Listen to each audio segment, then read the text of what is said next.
Imagina esto, año 1346. Estamos en una ciudad portuaria asediada en el Mar Negro. Los atacantes están desesperados. Una enfermedad está arrasando su campamento.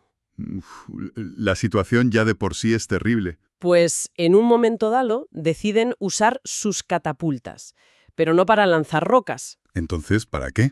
para lanzar los cadáveres de sus propios soldados muertos por la plaga. ¿Qué imagen más brutal? Es casi de película apocalíptica. ¿Y pensar que eso ocurrió de verdad? Totalmente.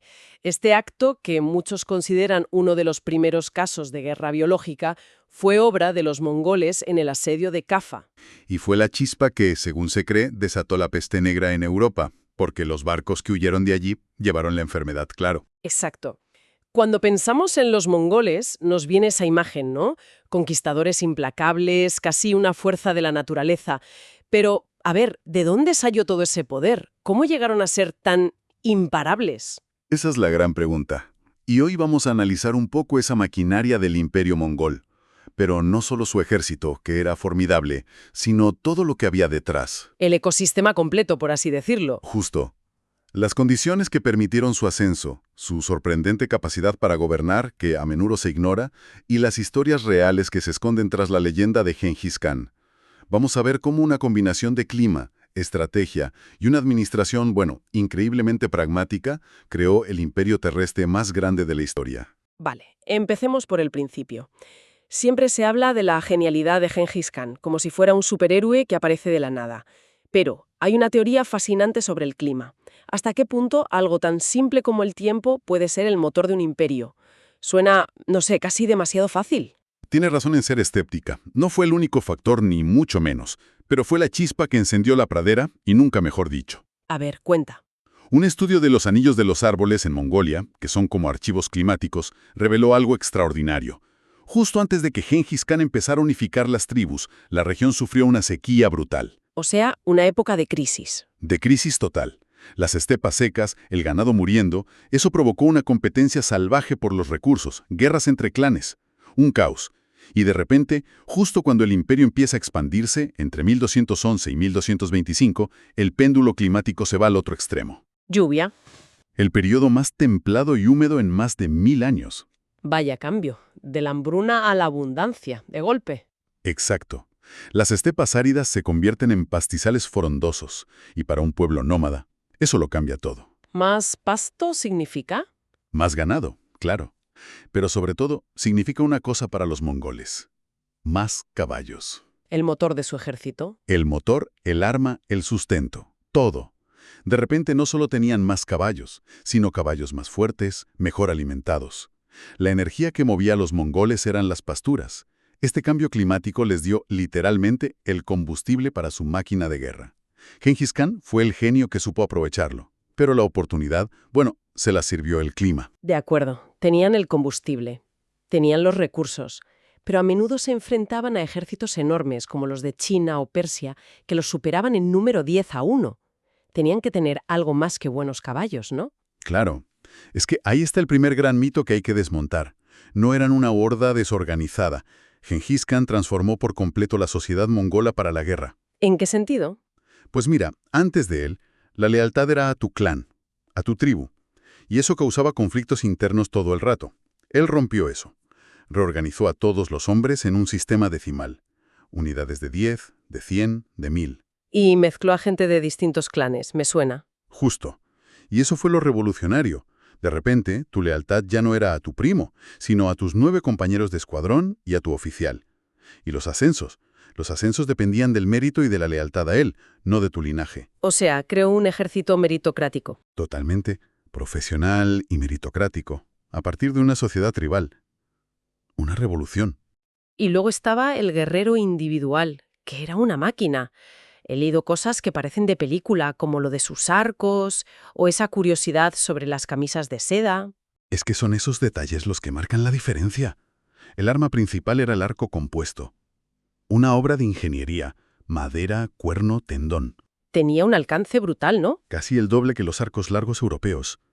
Y sus flechas podían atravesar cotas de malla a distancia. Y todo esto a caballo, a todo galope. ¿Y cómo entrenaba para luchar en grupo de forma tan coordinada? Con una técnica muy práctica y también muy brutal. Las cacerías anuales a gran escala, el nergue. No era ir a cazar y ya. ¿Qué era entonces? Los jinetes formaban un círculo gigantesco, a veces de 100 kilómetros de diámetro. Y durante semanas iban cerrándolo, empujando a todos los animales hacia el centro. Era un entrenamiento masivo de tácticas de cerco, de coordinación. ¡Qué pasada! Es el tipo de detalle que te hace entenderlo todo mucho mejor. Y lo de la camisa es cierto. Totalmente cierto. Y una genialidad. Su armadura era ligera, de cuero, para tener más movilidad, pero debajo llevaban camisas de seda. ¿De seda? ¿Por qué? Porque si una flecha les alcanzaba, la seda es tan resistente que no se rasgaba como el lino. En lugar de eso, la tela envolvía la punta de la flecha al entrar en la herida. Espera un momento. ¿Y eso para qué servía? Pues facilitaba muchísimo la extracción.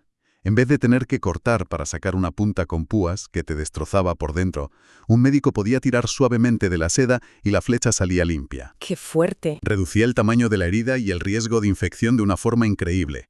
Un detalle simple que salvó miles de vidas. Es alucinante. Pero esa ventaja individual no explica cómo vencían a ejércitos enteros. Su estrategia general tenía que ser igual de sofisticada. Totalmente. Su planificación era meticulosa. Antes de invadir, enviaban espías. Meses, a veces años antes. Querían saberlo todo. Defensas, rutas, si había divisiones políticas internas que pudieran explotar. Y luego, la velocidad. Me cuesta visualizarlo. Piensa en esto. Cada jinete no tenía un caballo, tenía 3 o 4. Ah, claro. Iban rotando. Siempre tenían una montura fresca. Podían cubrir hasta 120 kilómetros en un día. Un ejército de infantería europeo con suerte hacía 20. Aparecían donde nadie los esperaba. Era una blitzkrieg, una guerra relámpago 700 años antes. Y en la batalla no era solo cargar y ya. Para nada. Eran maestros del engaño. Su táctica favorita era la retirada fingida. ¿Cómo funcionaba? Una unidad cargaba y de repente se retiraba en aparente desorden. El enemigo, creyendo que huían, rompía filas para perseguirlos y caían directos en una emboscada, donde el resto del ejército mongol los rodeaba y aniquilaba. Y picaban siempre. Casi siempre. Era una trampa psicológica muy efectiva. Y luego estaba el terror, la táctica de aniquilar ciudades enteras. A mí me parece contraproducente. ¿No generaba un odio que hacía el imperio más difícil de gobernar? Es una pregunta clave. Porque el terror no era sadismo sin más. Era una herramienta psicológica calculada. Su protocolo era siempre el mismo. ¿Cuál? Llegaban a una ciudad y ofrecían la rendición. Si te rendías, pagabas un tributo. Y ya está. La población en paz. Si te resistías y luchabas, la ciudad era arrasada y la población masacrada. Y dejaban escapar a unos pocos. Exacto. Porque esos supervivientes aterrorizados corrían a la siguiente ciudad y contaban el horror. El miedo era su mejor arma. Hacía que la siguiente ciudad se lo pensara 2 veces antes de resistirse. A largo plazo les ahorró innumerables batallas. Brutal, sí, pero terriblemente efectivo. Vale, entiendo cómo conquistaron. Pero gobernar un territorio que va desde China hasta Hungría es una pesadilla logística. Culturas, idiomas, religiones. Parece una receta para el colapso inmediato. Se podría pensar eso, sí, pero aquí entra su genio administrativo, que a menudo se olvida. Tenían 2 llamémoslas aplicaciones clave para gestionar su imperio. Aplicaciones. Me gusta la analogía. ¿Cuáles eran? La primera, el sistema YAM. Era, básicamente, el Internet de la época. A ver. Una red de postas, de estaciones de relevo, por todo el imperio. Cada 30 o 40 kilómetros, una estación con caballos frescos y comida para los mensajeros del Khan. Un mensajero podía galopar a tope, cambiar de caballo y seguir. ¿Y qué velocidad alcanzaban? Podían transmitir un mensaje a más de 300 kilómetros al día. Una velocidad impensable. Significaba que podían gobernar su imperio casi en tiempo real. ¡Qué pasada! Mantenía el imperio conectado. ¿Y bajo control? Esa era la clave. De acuerdo. Esta es la comunicación. ¿Y la segunda aplicación? La ley Yasa. Un código legal unificado creado por Genghis Khan. Un conjunto de edictos muy claros sobre todo, desde la prohibición del robo a la lealtad absoluta al Khan. Cualquiera que violara esas leyes, daba igual su estatus, se enfrentaba a un castigo severo, a menudo la muerte. Suena muy estricto. Lo era, pero proporcionó un marco legal predecible y unificador para un imperio con docenas de culturas diferentes. Creó un mínimo de orden. Aún así, me sorprende. Llegaban a Persia y decían, ahora todos seguís esta ley y usáis nuestro correo. Imponían su cultura. No, y esa fue otra de sus grandes fortalezas. Eran increíblemente pragmáticos. No les interesaba imponer su cultura nómada o su religión. Les interesaba la lealtad y el tributo. Si algo funcionaba, lo adoptaban. Un ejemplo. Claro, en Persia, con una burocracia milenaria, no la desmantelaron. Al contrario, incorporaron a los administradores persas a su gobierno. En Rusia, gobierno indirecto. Los príncipes locales seguían en el poder mientras pagaran su tributo. Su lema era, si funciona, no lo toques, úsalo. Y toda esa estabilidad, la Pax Mongólica que llaman, tuvo un impacto económico gigantesco. Enorme. Aseguraron la ruta de la seda. Se convirtió en una autopista comercial segura. Y eso provocó un auge increíble del comercio y del intercambio de ideas, tecnología y gérmenes, como vimos al principio. Es que todo esto dibuja a Gengis Khan de una forma mucho más compleja. Siempre lo vemos como el conquistador bárbaro o mitológico. Pero, ¿qué sabemos de él como persona? Del hombre, Temujin, antes de ser Gengis Khan. Pues para eso tenemos una fuente increíble, la historia secreta de los mongoles. Y el nombre es muy literal, no era propaganda. Fue escrita para la familia real poco después de su muerte. Es la crónica familiar. O sea que ahí están los trapos sucios. Exacto. Contiene detalles muy personales y a veces poco favorecedores, que se borraron de las crónicas oficiales. Por ejemplo, narra cómo un joven Temujin asesinó a su medio hermano en una disputa por un pescado. Vaya. Te muestra a un líder que no nació siendo un dios, sino que se forjó en un ambiente de una dureza extrema. ¿Y qué más cuenta? Pues aborda temas muy delicados, como el secuestro de su primera esposa, Borte. Estuvo cautiva meses y justo al ser rescatada, dio a luz a su primogénito, Yochi. Siempre hubo dudas sobre si era su hijo o no, y la historia secreta no lo oculta. Lo humaniza con sus inseguridades y sus dilemas. Totalmente. Hablando de leyendas y linajes, está esa historia que todo el mundo ha oído, la de que millones de personas, creo que 1 de cada 200 hombres, descienden directamente de él.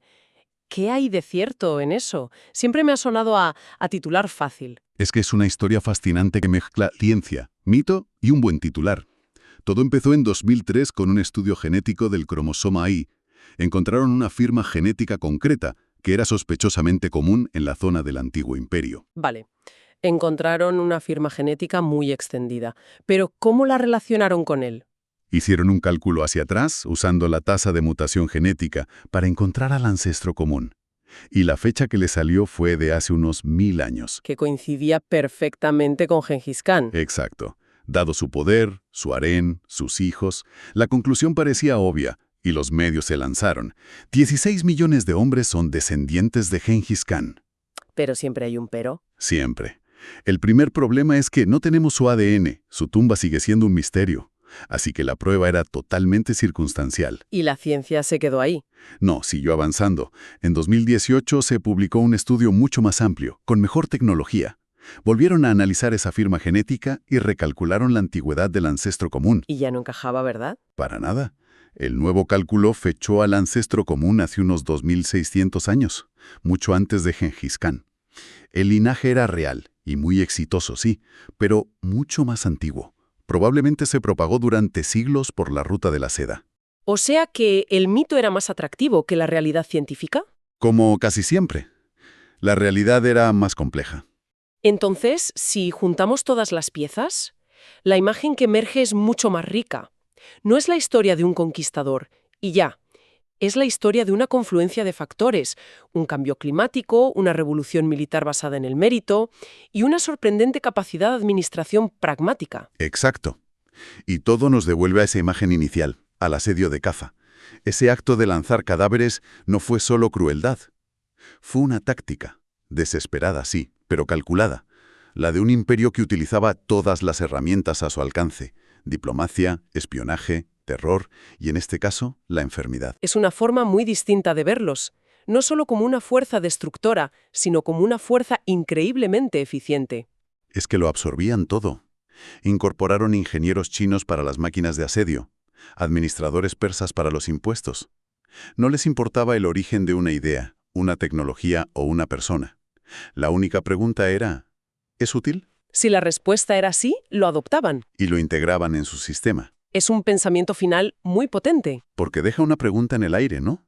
En un mundo que a menudo valora la pureza ideológica o cultural, ¿qué lecciones podríamos extraer de un enfoque tan radicalmente pragmático, donde la única medida del valor de algo era simplemente su utilidad?